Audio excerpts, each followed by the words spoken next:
آج ایک قطرہ بھی کافی ہوگا، اج ساہ بھی نہیں کھلے راہ بھی نہیں، انج ٹوک انوکھڑے ٹوکدے نہیں، ٹر پویں تے فاصلے مک جاندے، گھر بیٹھے پینڈے مکدے نہیں۔ آج قدم قدم چلیں گے، ماضی کے گناہ تو ایک آنسو سے دھوئے جا سکتے ہیں نا۔ وہ ایک فقیر تھا، بازار میں کھڑا رو رہا تھا، تو کسی نے روک کے کہا بابا کیا ماجرا ہے، کسی نے مارا ہے، کیوں رو رہے ہو؟ اس نے کہا نہیں کوئی ایسی بات نہیں، ان لوگوں کے رویے نے رلا دیا۔ کہا کیا مطلب؟ کہا بازار سے گزر رہا تھا، ان لوگوں کو دنیا میں کھوئے ہوئے دیکھا تو میرے دل میں ترس جاگا، تو میرا خیال یہ ہوا کہ ان بندوں کی رب کی صلح نہ کروا دوں۔ تو میں نے پھر اس سے بات کی، تو آواز آئی ٹھیک ہے لے آ ان کو میری چوکھٹ پہ، ایک آنسو سے سارے گناہ معاف کر دوں گا۔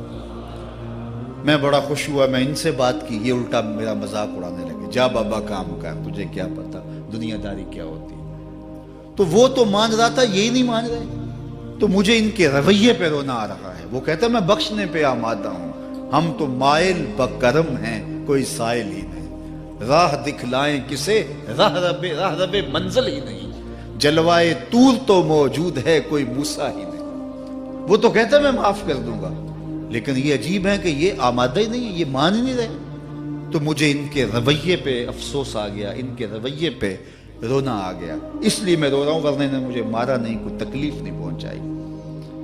خیر اگلے دن وہی بزرگ قبرستان کے قریب سے گزرے تو دیکھا کہ وہ بابا قبرستان میں کھڑا رو رہا ہے، تو پھر رک گئے کہ بابا بازاروں میں بھی روتا ہے، قبرستانوں میں بھی روتا ہے، آج کیا ماجرا ہے؟ کہا آج بھی میرا ماجرا کل والا ہی ہے۔ کہا کیا مطلب؟ کہا کل بازار سے گزر رہا تھا، ان کو دنیا میں کھوئے ہوئے دیکھا، میرے دل میں ترس جاگا، تو میرا خیال ہوا ان بندوں کی اور رب کی صلح کروا دوں، تو وہ تو مان رہا تھا، وہ بندے ہی نہ مانے، تو آج میں ادھر آ گیا۔ میں نے کہا چلو ان سے بات کرتے۔ آج میرا خیال یہ ہوا کہ قبرستان والوں کی اور رب کی صلح کروا دوں۔ تو کہا پھر آج کیا بنا؟ کہا آج یہ مان گئے ہیں، وہ نہیں مانتا۔ تو صاحبو آج وہ مان رہا ہے، آج ہم مان جائیں۔ میں نے کتب میں پڑھا ہے کل قیامت کے دن نیکوکار بھی پچھتائیں گے۔ بدکاروں کا پچھتانا تو سمجھ میں آتا ہے، نیکوکار کیوں پچھتائیں گے؟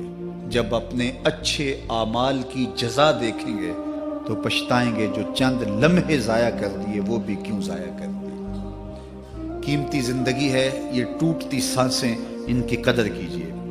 ایک بزرگ فرماتے ہیں کہ مجھے اس بات کی سمجھ نہیں آتی تھی کہ جو قرآن نے کہا ان الانسان لفی خسر، بے شک انسان خسارے میں ہے، تو میں سمرقند کے بازار سے گزر رہا تھا تو وہاں ایک آدمی پھٹے پہ برف رکھ کے بیچ رہا تھا اور ساتھ آواز لگا رہا تھا۔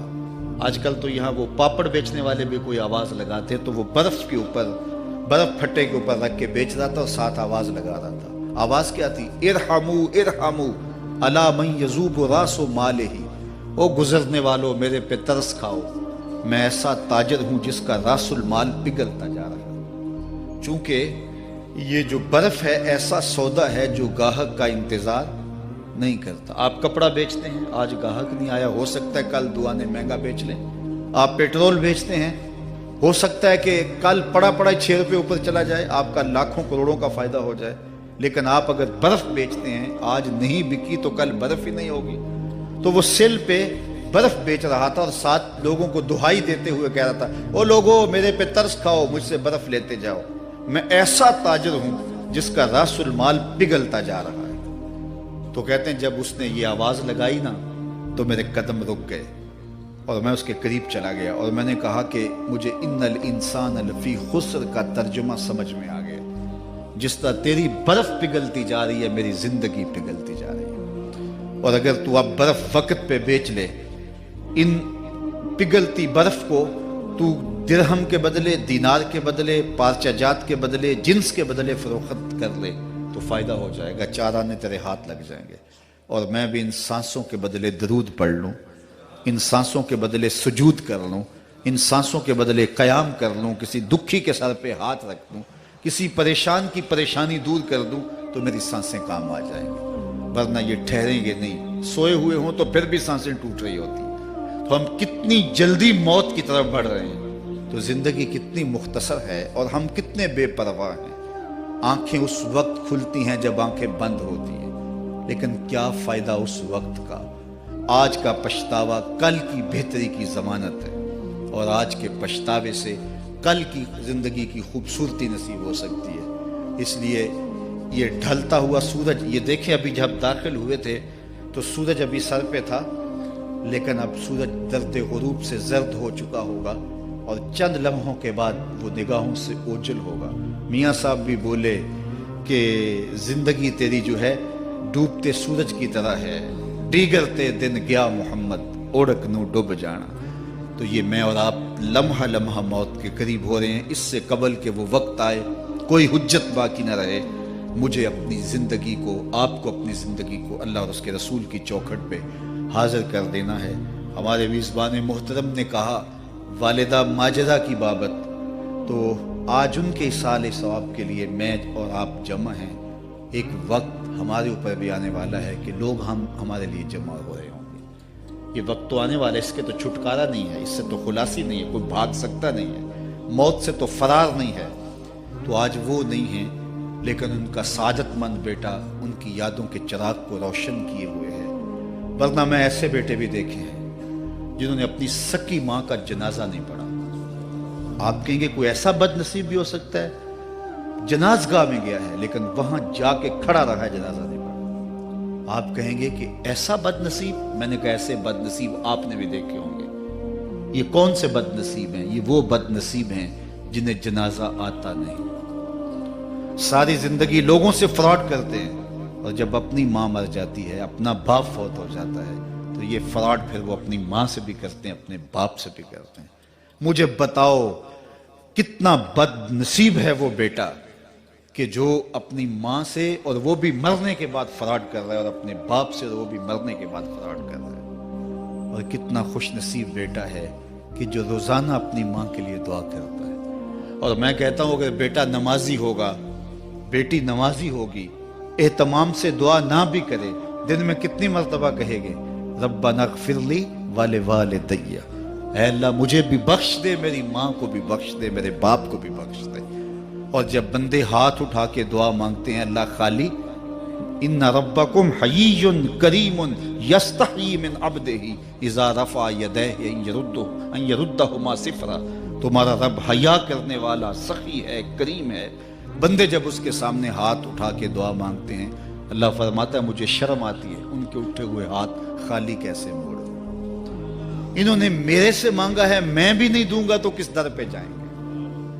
میں ایک دیہاتی بات کرنا چاہتا ہوں، اتنے لوگ جتنے آپ یہاں بیٹھے ہیں، اتنے لوگ اٹھ کے کسی دنیا دار کے ڈیرے پہ چلے جائیں اور اس سے کچھ مانگیں اور وہ دے سکتا بھی ہو، تو کیا وہ آپ کو خالی لوٹا دے گا؟ وہ کہے گا ڈیرہ داری کی شان کے خلاف ہے کہ اتنے لوگ دروازے پہ آ گئے اور ان کو خالی موڑ دوں۔ تو جب تم اتنے بڑے ڈیرہ دار ہو اور تمہیں اتنی غیرت ہے کہ اتنے لوگوں کو خالی نہیں موڑتے، تو کریم خالی موڑتے؟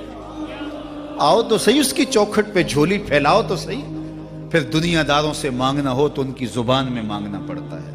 اللہ سے جس زبان میں مرضی مانگو، عربی میں مانگو، اردو میں مانگو، ہندی میں مانگو، سندھی میں مانگو، اقبال کے لہجے میں مانگو، سادی کے انداز میں مانگو۔ نہیں مانگنا آتا خالی ہاتھ پھیلا دو، وہ بند لبوں کی بولیاں بھی سنتا ہے۔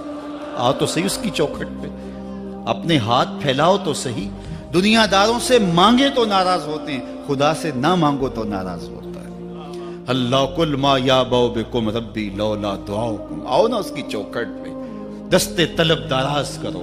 دنیا داروں سے مانگنے کے لیے وقت چاہیے۔ اس وقت تو صاحب سوئے ہوں گے، اس وقت تو ناشتہ کر رہے ہوں گے، اس وقت تو بیوی بچوں کے ساتھ مشغول ہوں گے، لیکن اللہ سے جب بھی مانگو، پچھلے پہر کنڈی کھڑکاؤ در رحمت کھلا پاؤ گے۔ دن کو مانگو، رات کو مانگو، مانگو تو صحیح، وہ تو اتنا کریم ہے۔ اچھا بت کو سامنے کھڑا کیا ہے اور زلیخا ہاتھ جوڑے بت کے آگے پکار کرتی ہے، روزانہ سے شام کھڑی ہو جاتی ہے، یا صنمی یا صنمی، اے میرے بت، اے میرے بت، بچھڑا ہوا یوسف ملا دے۔ سحر دم تک پکارتی رہتی، عمر بیت گئی، چہرے پہ جھریاں آ گئیں، بڑھاپا طاری ہو گیا۔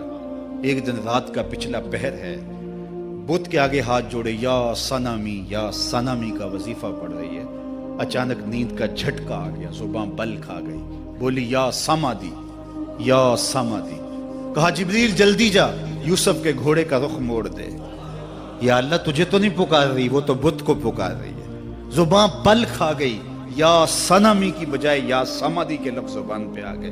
کہا جبریل اتنا عرصہ ہوا بت کو پکارتے ہوئے، اس نے کوئی جواب نہیں دیا، آج جیسے بھی اس کے لبوں پہ میرا نام تو آیا ہے، اگر میں نے بھی جواب نہ دیا میرے اور بت میں فرق کیا ہوا؟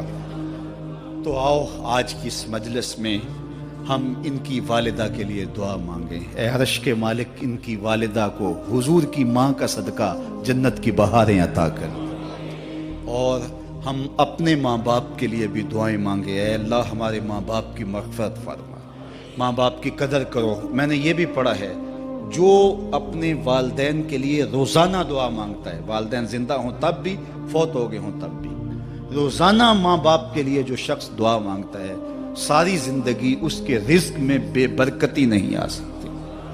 تو اپنے ماں باپ کو اگر زندہ ہیں تو قدر کرو، فوت ہو گئے ہیں تو ان کے لیے کثرت کے ساتھ دعا کرو۔ یہ گھنا سایہ ہے۔ کبھی آپ نے درخت کو دیکھا ہے کہ ساری دھوپ اپنے پتوں میں جذب کرتا ہے اور نیچے بیٹھنے والوں کو چھاؤں دیتا ہے؟ ماں باپ سارے دکھ اپنے اوپر لیتے ہیں، اپنی اولاد کو آسائش اور راحت پہنچاتے ہیں۔ قدر نعمت زوال نعمت کے بعد ہوتی ہے، جب نعمت پاس ہو تو قدر نہیں ہوتی، جب چھنتی ہے تو پتہ چلتا ہے کہ کتنی بڑی دولت تھی جو چھن گئی۔ میں تو آپ کیا، میری اور آپ کی حیثیت کیا، ماں کی کمی تو آمنہ کے لال نے بھی محسوس کی ہے۔ ایک دن حضور مسجد نبوی میں تشریف لائے، تا حد نظر صحابہ تھے۔ الحاوی للفتاوی میں امام سیوطی نے لکھا ہے، حضور کو دیکھا تو ادب سے کھڑے ہو گئے، بس یہ منظر دیکھنا تھا کہ چشمان اقدس سے آنسو چم چم جاری ہو گئے، اور حضور نے ایک ٹھنڈی آہ بھری اور روتے ہوئے کہا، لو ادرکت والدی او احدہما، کاش آج میرے ماں باپ زندہ ہوتے۔ انسان نے دکھوں کا دور دیکھا ہو نا، اچانک خوشحالیاں مل جائیں تو پھر انسان یہ آرزو کرتا ہے کہ میرے ماں باپ نے میرا وہ غربت کا دور دیکھا تھا، آج دولت کی چہل پہل بھی دیکھتے، آج میرے آنگن میں بہاریں بھی دیکھتے تو کتنے خوش ہوتے۔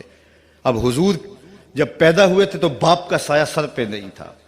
6 سال کی عمر تھی، اپنی ماں کے ساتھ حضور مدینہ المنورہ گئے۔ واپسی ابوا کے مقام پہ حضرت آمنہ کی طبیعت خراب ہو گئی، اور انہیں لگا کہ یہ میری بیماری جان لیوا ہے۔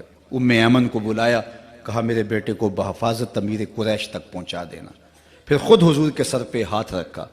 سیدہ آمنہ سلام اللہ علیہا حضور سے کوئی باتیں کرنا چاہ رہی تھی، لیکن ضبط کے بندھن ٹوٹ گئے۔ ابن حشام سیرت کی پہلی کتاب ہے، اس میں تفصیل سے یہ واقعہ موجود ہے۔ جب سر پہ ہاتھ رکھا تو حضرت آمنہ کی آنکھیں چھلکنے لگی اور روتے ہوئے آپ نے چند جملے کہے، کہا بیٹا ہر نئی چیز نے پرانا ہو جانا ہے، ہر باقی نے فنا ہو جانا ہے، میں بھی جا رہی ہوں، وہ ذکر باق، لیکن میرا ذکر نہیں مٹے گا، وہ ولدت طہرا، اس لیے کہ تیرے جیسا پاکیزہ بیٹا چھوڑ کے جا رہی ہوں۔